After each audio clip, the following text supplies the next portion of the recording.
My husband, Jamie, has always been cold towards our middle son, Morty, for some reason. This started to strain what used to be a smooth relationship between us. Is he treating Morty this way because he suspects that Morty doesn't look like him, and I might have cheated? I suggested a DNA test, but Jamie stubbornly refused. Suspecting something was off, I took the liberty of getting a DNA test done on Morty myself. What I found out was beyond belief. My name is Mia.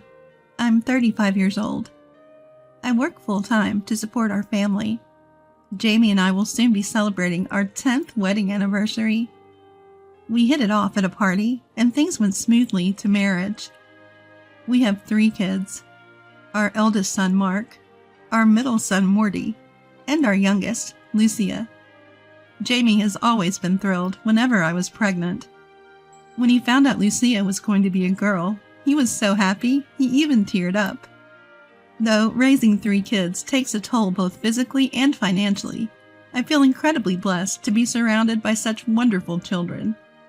All of this joy, I owe it to my kids who have grown up so well. I wish I could say I couldn't ask for more, but there's one thing that bothers me: Jamie's attitude towards Morty. He's a wonderful father to Mark and Lucia, but for some reason, he's always cold to Morty. Just recently, this happened. We went to the park as a family of 5, but Jamie would only play with Mark and Lucia.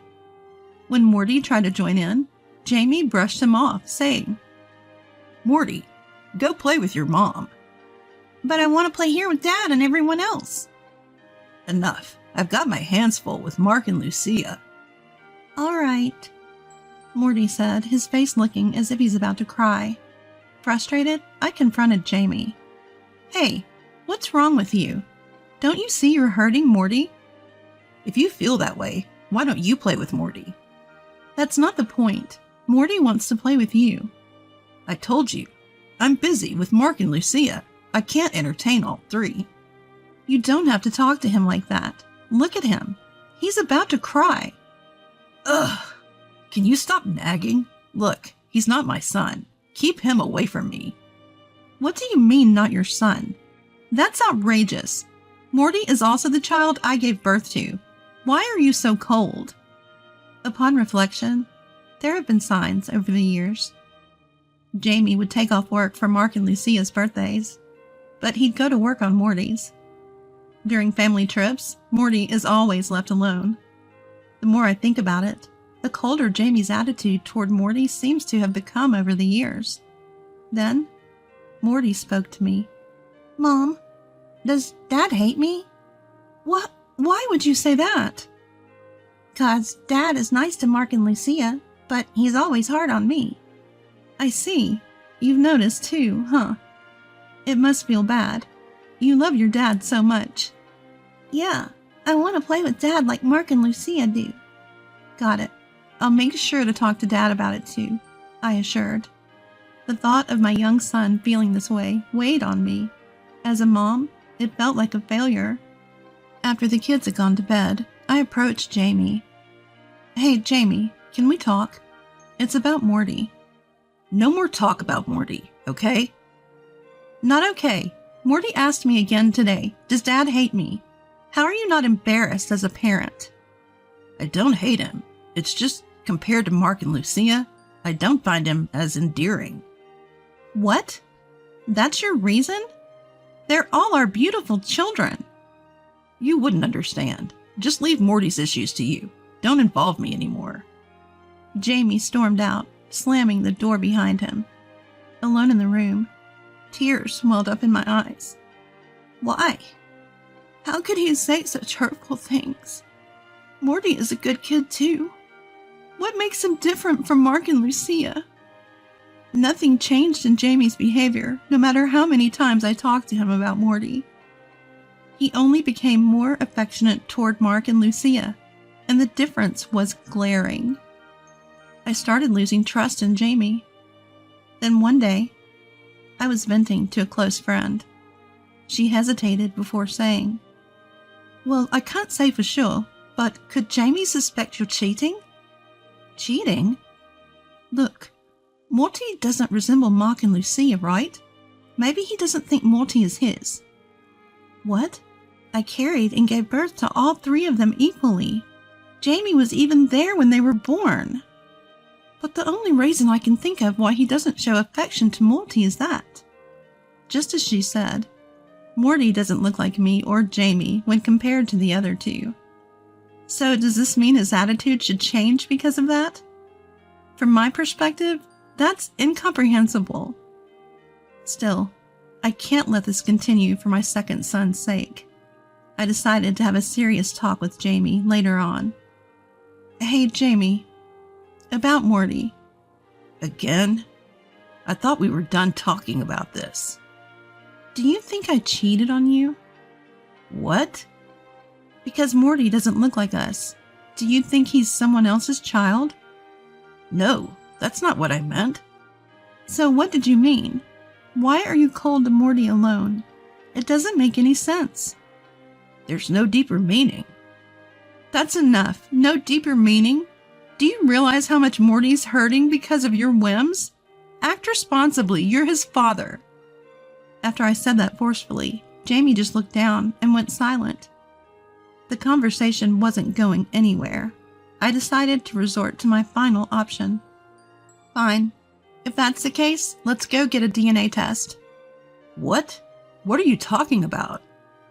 Well, you keep saying things like, he's not my son, or keep him away. Morty's suffering because of it. A DNA test is going overboard. Then what? What should we do? Are you going to keep acting this way until we prove Morty is our biological child? Well, It's settled then. I'll take care of the DNA test. As I was about to leave the room, Jamie shouted, "Wait!" from behind me. He grabbed my arm tightly and said in a low voice, "Listen, never do that DNA test." Faced with an expression I'd never seen on him before, I got cold feet for a moment. But I couldn't back down now. I clenched my shaking legs and looked him straight in the eye. If you can't treat Morty like you do our other kids, then I'll insist on a DNA test.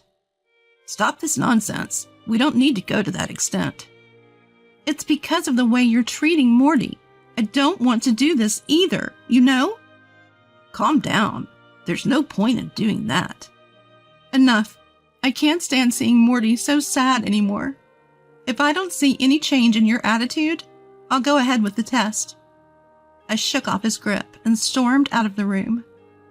Whether it was my warning or not, Jamie started talking more to Morty. Gradually, Morty began to smile more, and I felt relieved. Then one day, all 5 of us went out for dinner. As everyone was deciding on their meals, Morty spoke up. Hey, what are you going to have, Dad? Oh, I guess I'll go with a hamburger. Then I'll have a hamburger too. What? I actually like the same foods as you, Dad. I just never said it before. As Morty grinned, I couldn't help but smile too. But Jamie had a different reaction. Why would we like the same things? You're not even my kid. Jamie's harsh words made Morty flinch. What? Dad? Don't call me Dad. Just stop it. Why? Did I do something? I'm going home first. Mia, take care of the kids. James quietly left the table and walked out of the restaurant. You could cut the tension with a knife. The kids sensed something was off, and the whole dinner turned somber. Selfish act by Jamie, casting a shadow over even the children. I couldn't hold back any longer. That night, I cornered Jamie for a heart-to-heart. What was that today? Do you have any idea how Morty must feel? I'm sorry. If you want to apologize to Morty. Why would you even? It's out of my hands, okay? He's not my son. Just leave me alone. At that moment, my patience ran out. All 3 are our children. No difference. And yet, he can say such a thing so easily. There's no time to hesitate. I have to change the situation for Morty ASAP. The next day, I took a day off from work and left the kids at my parents'. I then headed to the appropriate facility and requested a DNA test. I explained the situation to my parents and decided to stay with them until the results came in. That night, I received an out-of-breath call from Jamie. Hey, Mia, where the heck are you? At my parents'. Me and the kids are staying here for a while. What? Why all of a sudden? To spare the kids any more pain. You know what I'm talking about. Well, don't call us until you hear from me. Goodbye. Hey, wait a... Ignoring Jamie, who started to say something, I hung up the phone. My parents back home were worried too, but all we could do now was wait. Several days later, an unexpected truth came to light. I secluded myself in my room and opened the envelope containing the DNA results. My heart felt like it was going to leap out of my chest. Its beats were that loud. Seeing the results, I couldn't believe my eyes. What? This has to be a joke! According to the DNA test, Morty had no blood relation to us at all? He wasn't Jamie's child, nor was he mine? What the heck is going on? There's no way he's not my child. I clearly remember giving birth to Morty and during the labor pains. But the test results couldn't be lying. The names written were correct. In my shock, my mind went blank. I decided to leave the kids with my parents and head back to confront Jamie. I handed him the test results and interrogated him without mercy. What does this mean? You can't be. These are the DNA test results you've been refusing. Explain. You know something, don't you? Well, My husband fell silent, his eyes darting around evasively. At that last moment, I was incredibly angry at him for not facing the truth. That's enough. I don't know what you're hiding, but the results are out. Has this got something to do with why you've been so cold to Morty? No, it's just... If you won't speak up, I'll go back to the maternity clinic where I gave birth to Morty. I'll even call the police if I have to. Are you okay with that? Raising my voice, Jamie finally gave in and muttered, All right. Then he spilled a shocking truth. Morty isn't our child. He's the child of the woman I cheated on you with. What? The child of your affair? Yeah, a woman I met around the time you were giving birth. Wait a minute. That doesn't make sense. I gave birth to Morty and was discharged from the hospital as scheduled. That's impossible. I met her at the maternity clinic. She was a pregnant woman whose due date was the same as yours. What? When I pressed him for details, Jamie explained it like this. I was told I was at risk for preterm labor, so I was hospitalized at 9 months pregnant. Jamie visited often, but little did I know he had met someone else at the hospital. Turns out she was the daughter of the head of the maternity ward, and she was carrying another man's child. She fell head over heels for Jamie when he came to visit me. Apparently, she was forced into marriage by her parents to produce an heir. Maybe that's why her infidelity escalated. She wasn't in love with her spouse. Under these unique circumstances, Jamie and she began to have an illicit affair. Or rather, she aggressively pursued him, and before he knew it, they were entangled in this complicated relationship. She gave birth to her spouse's child on the same day I did. Then she cornered Jamie. I want to raise your child. If you don't let me, I'll spill the beans to your wife. Switch our babies. In short, it was blackmail. Fresh from giving birth, I couldn't possibly hear about Jamie's affair, so he caved to her outrageous demands. As a result, our biological child was switched with hers.